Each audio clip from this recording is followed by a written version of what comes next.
तो लॉकडाउन का ये वक्त है और लॉकडाउन में आप घरों में कैद हैं, हम स्टूडियो में मौजूद हैं क्योंकि खबरें आप तक पहुंचानी हैं, जानकारियां आप तक पहुंचानी हैं।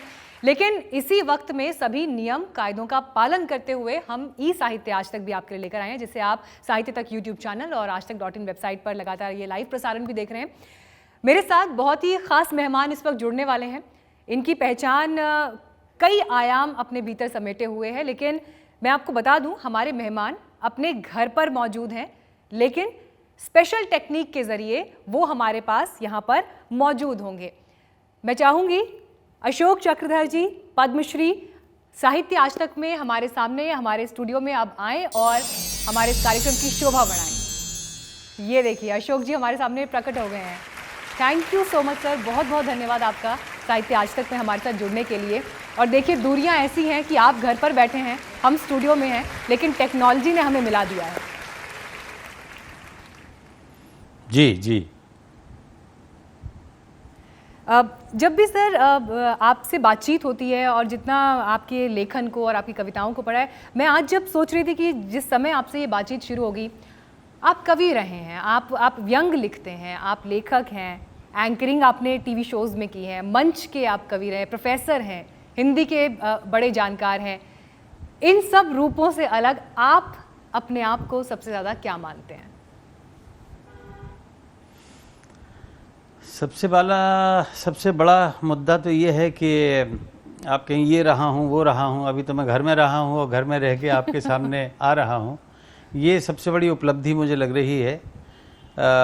और इस प्रकार आप ई साहित्य को रेखांकित कर रही हैं और वो कोरोना हमारे सामने से गुजर रहा है।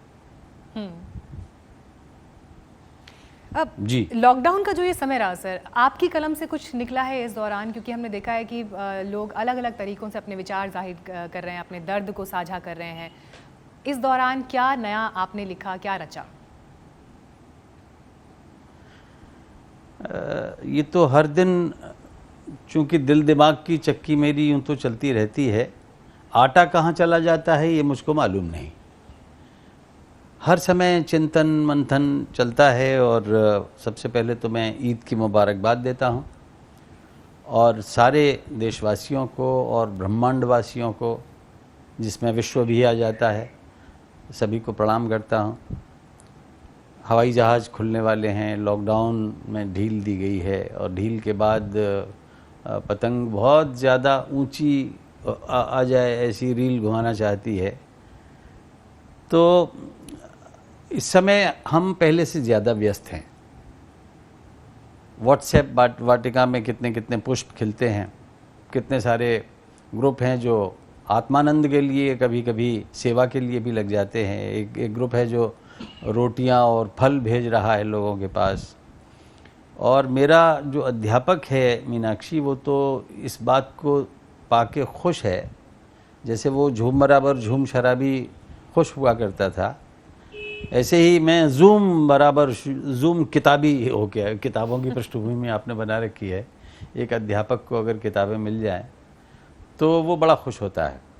और फिर तरह तरह के संवाद होते हैं जूम के माध्यम से, या गूगल टॉक पे भी होता है, गूगल मीट पर भी होता है। कितनी सारी टेक्नोलॉजी हमारे सामने आ गई है। पर मैं आपको एक बात बताता हूँ, 86 में अपना उत्सव हुआ था दिल्ली में और मैं उसका प्रमुख एंकर हुआ करता था। और जगह जगह पे मंच बने हुए थे दिल्ली में, और क्रोमा टेक्निक आई थी। तब कोई नहीं जानता था कि क्रोमा के माध्यम से आप कहीं से कहीं पहुंच सकते हैं। अपने घर से मैं इस समय ई साहित्य के मंच पे पहुंच गया हूं। तो मैं अगर मोहल्ला मंच नजफगढ़ से कोई उद्घोषणा कर रहा हूं और अगली उद्घोषणा मुझे लाल किले पे करनी है, तो क्रोमा बदल गया, पीछे का लाल किला आ गया। तो सारे लोग मुझे पत्र लिखा करते थे, पोस्ट कार्ड आते थे कि सर आपको कोई स्पेशल हेलीकॉप्टर दिया था क्या, जिससे कि आप तत्काल इतनी जल्दी तो कोई आ नहीं सकता है। तो ये अविश्वसनीय तकनीक थी। अब तो सारे बच्चे जानते हैं, उनके मोबाइल में भी जूम लाने के अलावा क्रोमा करने की टेक्निक भी हैं। आप ग्रीन बैकग्राउंड करके और अब बच्चे कहीं भी खींच लेते हैं अपना फ़ोटो। तो में इस तकनीक के ज़रिए जुड़ रहे हैं हम लोग, ये न होता तो सचमुच हमारे लिए बहुत संकट का काल हो जाता। लॉकडाउन में हम मिल नहीं रहे हैं, वर्चुअली तो मिल रहे हैं, वैसे नहीं मिल रहे हैं। बिल्कुल। तो कवि दनादन लिख रहे हैं मीनाक्षी, और यूट्यूब पे, यूट्यूब नहीं है उनका, यू टायर हो गया अब तो, क्योंकि हर कोई शायर हो गया। हर कोई लाइव आना चाहता है और फिर चाहता है कि सब उसको देखें, सुने इसकी बात को। कोई भी कलाकार हो, वो इस समय अभिव्यक्ति की सारी सुविधाएं प्राप्त करने के बाद टेक्नोलॉजी के सहारे संप्रेषण को संभव बना रहा है।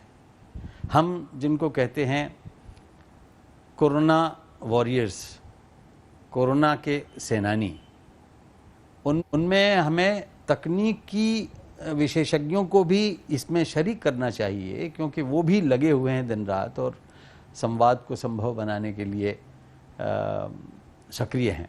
इसी के रहते हम सारी कलाओं से रूबरू हो रहे हैं। मीनाक्षी, आज मैं एक लेख पढ़ रहा था लोक कलाओं के बारे में, लोक संगीत के बारे में।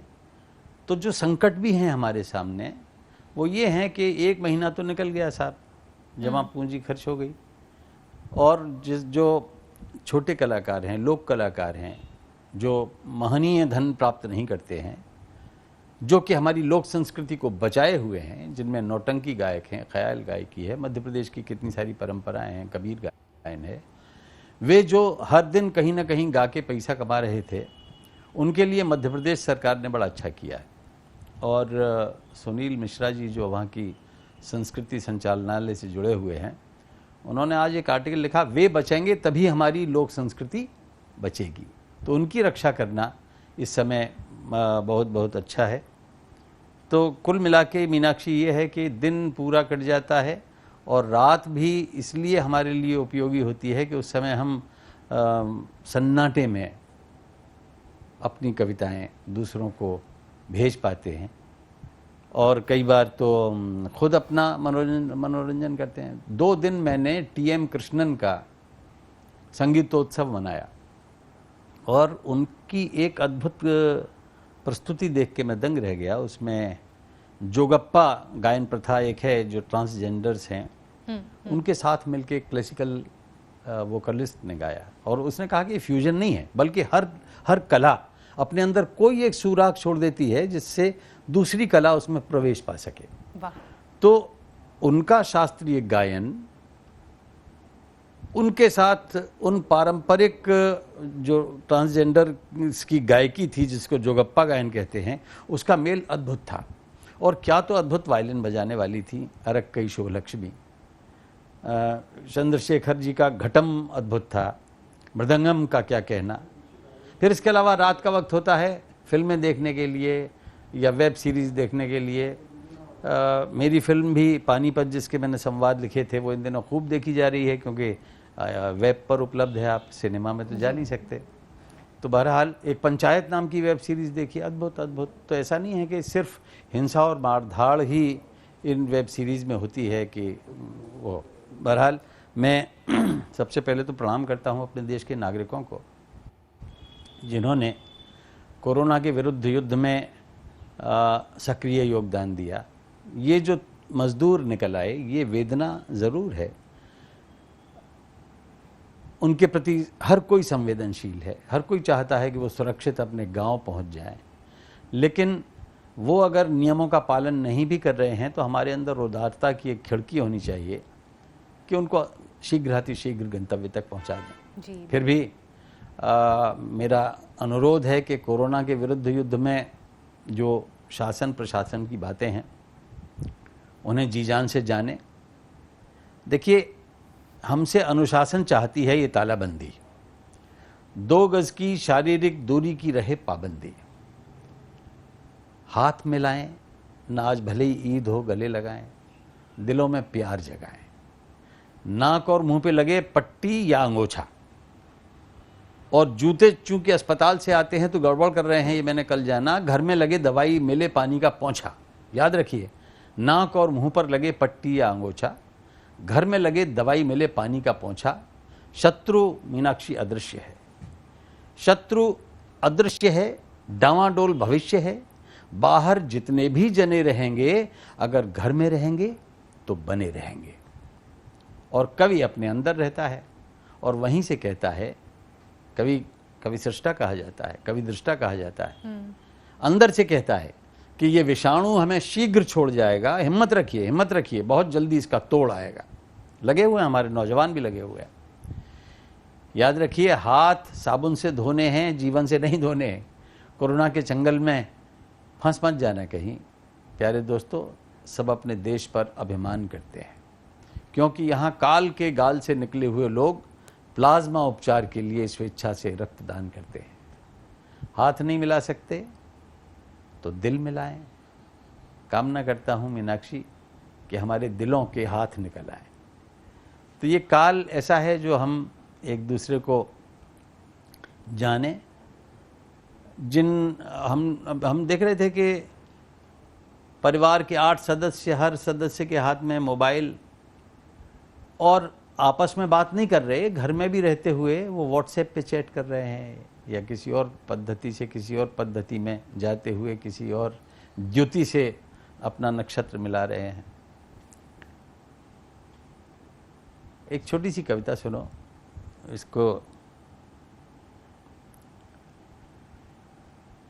इसका शीर्षक है नन्ही सच्चाई। एक डॉक्टर मित्र हमारे स्वर्ग से धारे कोरोना से मर गए। कोरोना से मर गए, सांत्वना देने हम उनके घर गए। उनकी नन्ही सी बिटिया भोली नादान थी, जीवन मृत्यु से अनजान थी। हमेशा की तरह द्वार पर आई, देख कर मुस्कुराई। उसकी नन्ही सच्चाई दिल को लगी बेधने। बोली, अंकल भगवान जी बीमार है ना, पापा गए हैं देखने। तो बच्चे कई बार झकझोर देते हैं। पूरे विश्व का परिदृश्य हमें कई बार झकझोरता है। आसन्न संकट हमसे कहता है कि हारना नहीं है, निराशा नहीं आनी, अवसाद नहीं आना है।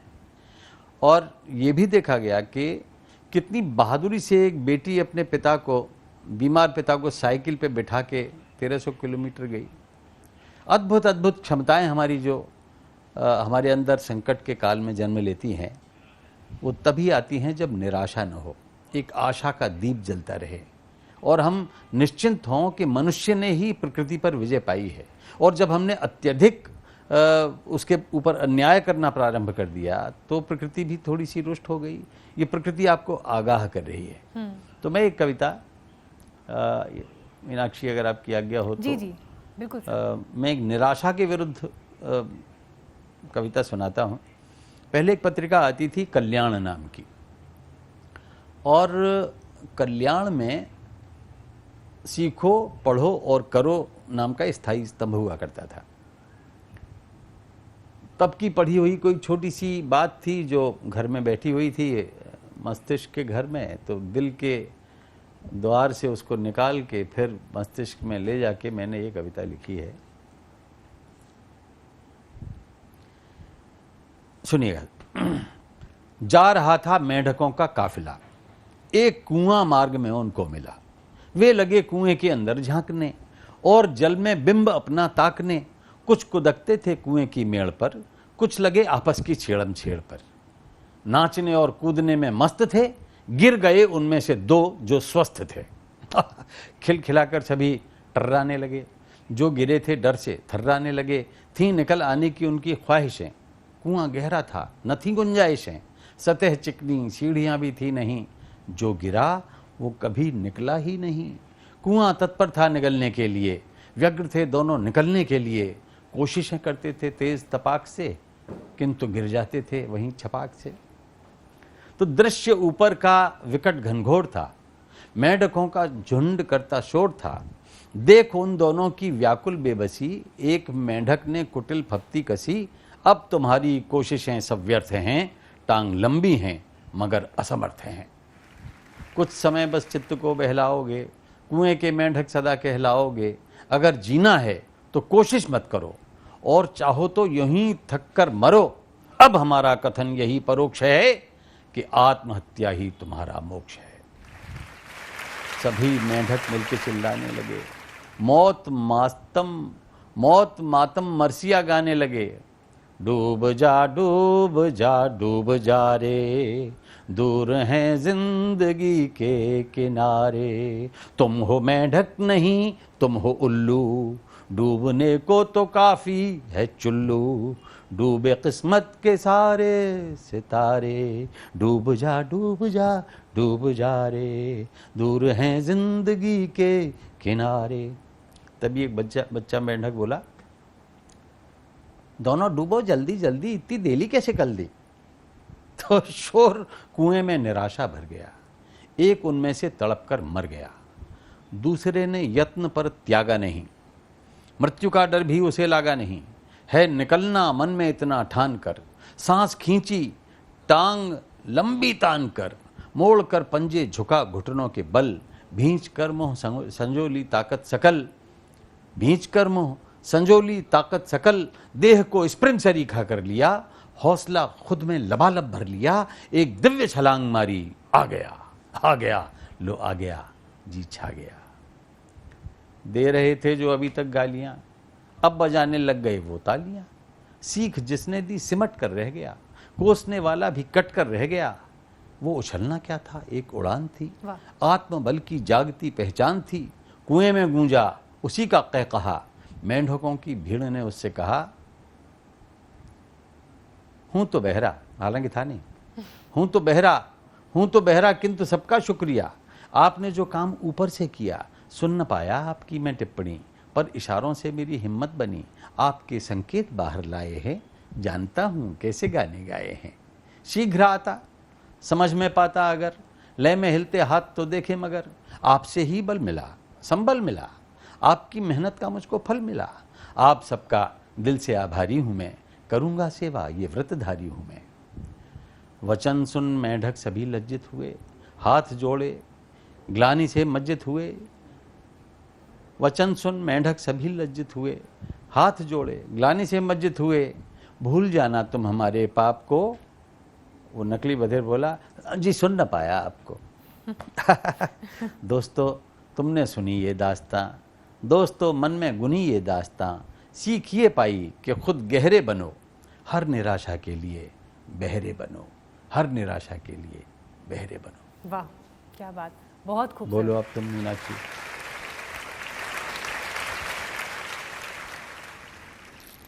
तो एक कविता और मैं सुनाऊं कहो तो। निराशा को लेकर जिस तरह से अशोक जी आपने ये विचार मैं रखे, अपने ये बहुत जरूरी अपार है इस वक्त। जी। जन समूह को देख पा रहा हूं इस कैमरे की आंख के पीछे। और मैं क्या फिर आप एक सब बार लोग अपने सुन दर्शकों को रहे ये हैं? बता दूं कि और यहाँ पर कवि के स्टूडियो में लिए इससे अशोक बड़ा जी नहीं सौभाग्य हैं, कोई वो नहीं अपने घर होता पर मौजूद हैं, लेकिन कि उसे हमने सुना जाए। स्पेशल टेक्निक के जरिए अशोक मैं जी को मिश्री आज के यहाँ चंद पर दाने स्टूडियो में अपने मुंह बुलाया में है। डाल लूं, पानी रखना भूल गया था पहले। इन्होंने इस नई तकनीक के चक्कर में इतनी देर बैठा के रखा है दोस्तों, बहुत सताया है। लेकिन आनंद आया है आपको तो मेरा बैठना सार्थक हो गया। मिश्री के चंद दाने मुझे पानी के अभाव से बचा लेंगे। जी तो देख लीजिए ये अशोक जी कविता यहाँ इसी पर दौर में स्टूडियो में लिखी नहीं है। है, अपने घर पर हैं, लेकिन हमारी स्पेशल और टेक्निक के जरिए हमने उनको इसका स्टूडियो में शीर्षक है बुलाया है। संस्कृति के मैं चार बार बार इस अध्याय। बात का जिक्र इसलिए कर रही हूँ ताकि अच्छा, इसी आप नाम की इन जरूरतों को समझें। मीनाक्षी एक पुस्तक है जो रामधारी जी, सर सिंह दिनकर आप जी तक ने मेरी लिखी आवाज है। पहुंच रही है? लेकिन उनकी संस्कृति का अर्थ है कल्चर अंग्रेजी में, और मेरी संस्कृति जो है वो संस्कृति है जिसमें संस अंग्रेजी का है और कृति हिंदी का है। जैसे हम कहें श्यामलाल एंड संस, तो मेरी इस कविता में संस वो वाला है। इसलिए दिनकर जी को प्रणाम करता हूँ, लेकिन उन तक पहुँचा रहा हूँ ये बात, या आप सब तक पहुँचा रहा हूँ। संस्कृति के 4 अध्याय का ये है अध्याय 1। हमारा नायक है धीर, प्रशांत और नेक। नाम है श्यामलाल प्रयत्नी, चतुर सयानी दया रानी उसकी पत्नी। उम्र 82 साल है इसकी, पर समझिए 8 इसकी। समझने में क्या जाता है, संख्याओं को आगे पीछे करने से 82 का 28 ही आता है। लेकिन मीनाक्षी अब हम उनके लिए उसकी नहीं उनकी कहेंगे, क्योंकि अपना अपमान वो सह नहीं सकेंगे। 82 के हैं, 82 यानी बया जैसी उड़ान भरते हैं, समस्याओं का समस्याओं से ही समाधान करते हैं। घर में 3 पुत्र, 3 बहुएं, 2 बेरोजगार पोते, 2 कुंवारी पोती, 1 ताबेदार है मोती। 2 पोतियों की शादी हो गई, 2 नाती बस गए मुंबई। एक बड़ी खूबी यह है कि इनको खूब होते हैं इंट्यूशन। रिटायर होने के बाद इंट्यूशन हुआ कि पढ़ाओ ट्यूशन।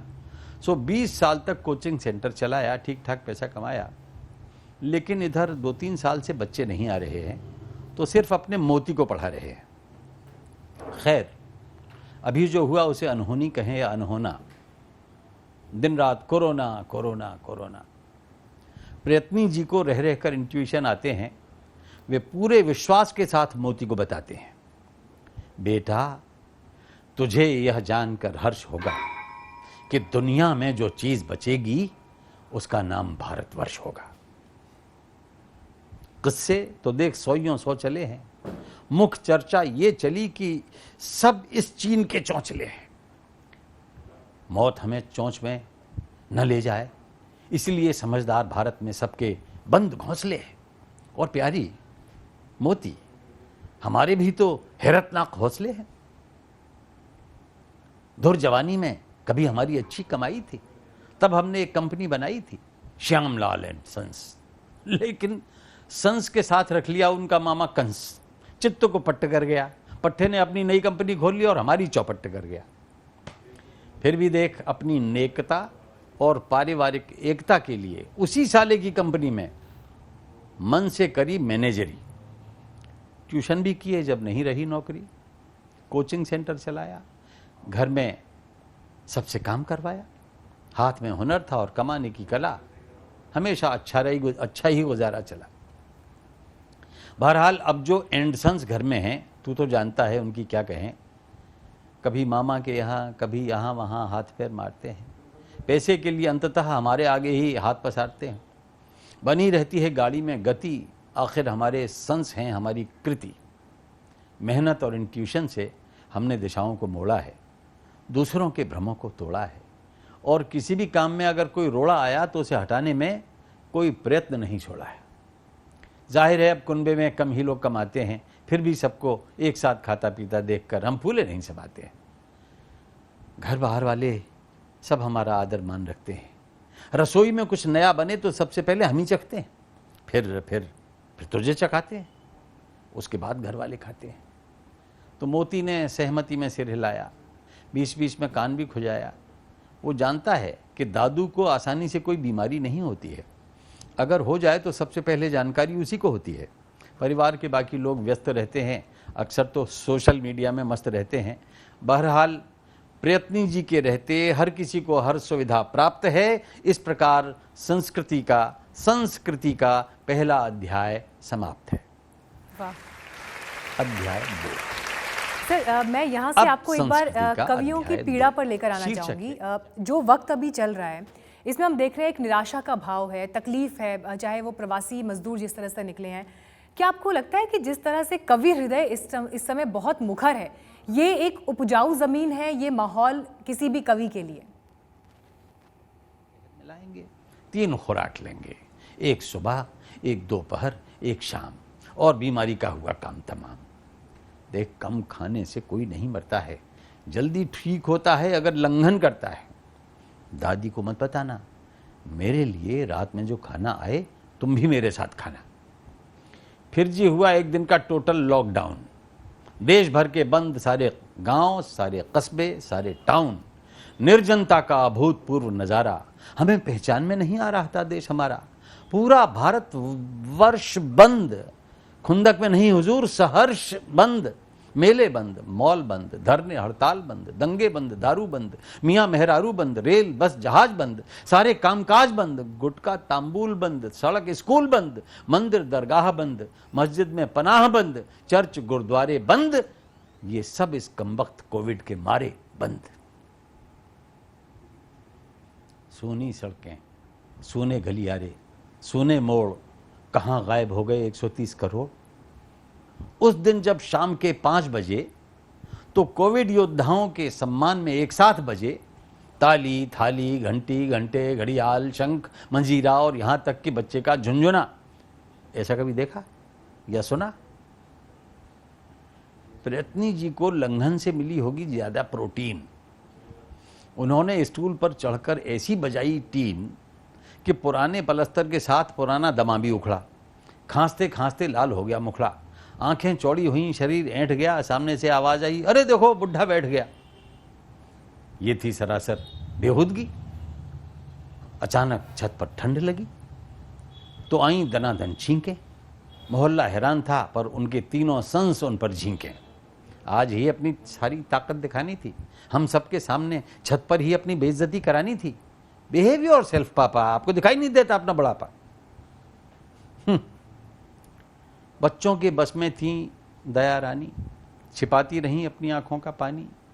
निकटवर्ती छतों पर निस्तब्धता छाई। किसी एक छत से आवाज आई, दादी बंद करो रोना, लगता है आपकी छत के जरिए मोहल्ले में आ चुका है कोरोना। अरे किसकी नजर लगी, कौन ऐसे छल गया? पड़ोस की छोड़िए, परिवार का व्यवहार एक पल में बदल गया। वे सोचते थे कि पिता हैं, परिवार में सबसे बड़े हैं, लेकिन अब देखा कि स्वयं ठगे से खड़े हैं। उनकी प्राण प्यारी दया रानी के प्राण भी अब श्यामलाल में नहीं, बल्कि औलाद, औलाद की औलाद और औलाद की औलाद की औलाद में पड़े हैं। उन्होंने जीवन भर किसके लिए कमाया? अपनी संस्कृति के लिए। अपनी संस्कृति के लिए वे जाने किस किस से लड़े हैं। इसके लिए क्या कभी किसी ने तमगे जड़े हैं? फिर खुद से बोले, अब छोड़ो भी श्याम लला, बच्चों से कोई लड़ता है भला? सब नीचे चले गए उन्हें छोड़कर। सब कुछ समझा गए बिना बोले, मुंह मोड़कर।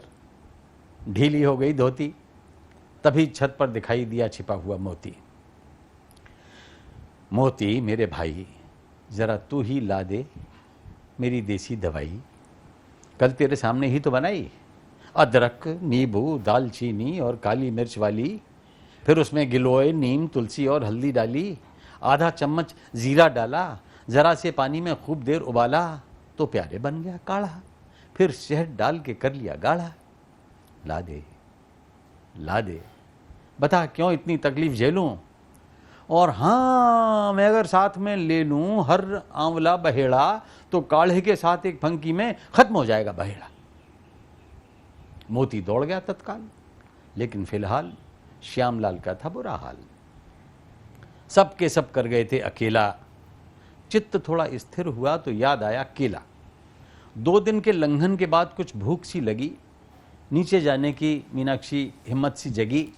बैठ बैठ कर पार किया सीढ़ियों को, लेकिन हरगिज नहीं कोसा अपनी पीढ़ियों को। इस बीच उनकी चारपाई लग चुकी थी पिछवाड़े के टप्पर वाले दालान में। बड़ा दम था छोटे बेटे के ऐलान में। डॉक्टर से हो चुका है वार्तालाप। पापा, अब आपको बिस्तर तक जाना होगा अपने आप। टीम आएगी लेने को नमूना। अब आप इधर का प्लीज कुछ भी नहीं छूना। दया रानी देख रही थीं कि स्वामी अजीब तरह से मौन हैं। स्वामी सोच रहे थे कि घर में ये सब लोग कौन हैं जो नहीं पहचानते हैं, ऐसे अजनबी जैसे मुझे नहीं जानते हैं। छोटा बेटा बोला, पापा बुरा मत मानिए, हम सबकी अच्छी भावना है। गुड़िया बिटिया को खांसी है, उसे रोग लगने की पूरी संभावना है। प्रयत्नी जी का मन स्वयं से मीनाक्षी जूझ रहा था, लेकिन अब भूख के कारण उन्हें कुछ नहीं सूझ रहा था। हर किसी को उनसे मिलने की मनाही थी। ये तो एक नए किस्म की तबाही थी। बुखार से तप रहे थे, हनुमान चालीसा जप रहे थे। भूत पिशाच निकट नहीं आवे, खाना नहीं दे रहे, मेरी देसी दवाई भी नहीं दोगे, किस जन्म का बदला लोगे। मायूस मोती भी आकर चला गया। लाख प्रयत्नों के बावजूद प्रयत्नी जी की चेतना पर अंधेरा छा गया। खाना बन चुका था और हो चुकी थी एक युवा पौत्र की मुनादी, खाना देने जाएंगी दादी। पौत्र ने कहा, दादी प्लीज जाओ ना, 6 फुट की दूरी पर रखाओ ना। अम्मा ने 8 फीट दूर रखी पानी की बोतल और 9 फीट दूर थाली। श्यामलाल देखते रह गए, झटके से लौट गई घरवाली। चिंता थी तो बस यही थी कि आगे जाने क्या हो, और समाप्त हो गया संस्कृति का अध्याय 2। जिस तरह से अशोक जी आपने संस्कृति के 4 अध्याय का ये नया स्वरूप सामने रखा है, इन सब के बीच लेकिन अब उम्मीद यही कि आगे का समय बेहतर हो और प्रयास उसी तरह से हो। लेकिन आप हमारे साथ यहाँ पर स्पेशल टेक्निक के जरिए स्टूडियो में जुड़े, हालांकि आप घर पर मौजूद हैं, लेकिन बहुत बहुत शुक्रिया अपना समय हमें देने के लिए, ये विचार हमारे साथ साझा करने के लिए।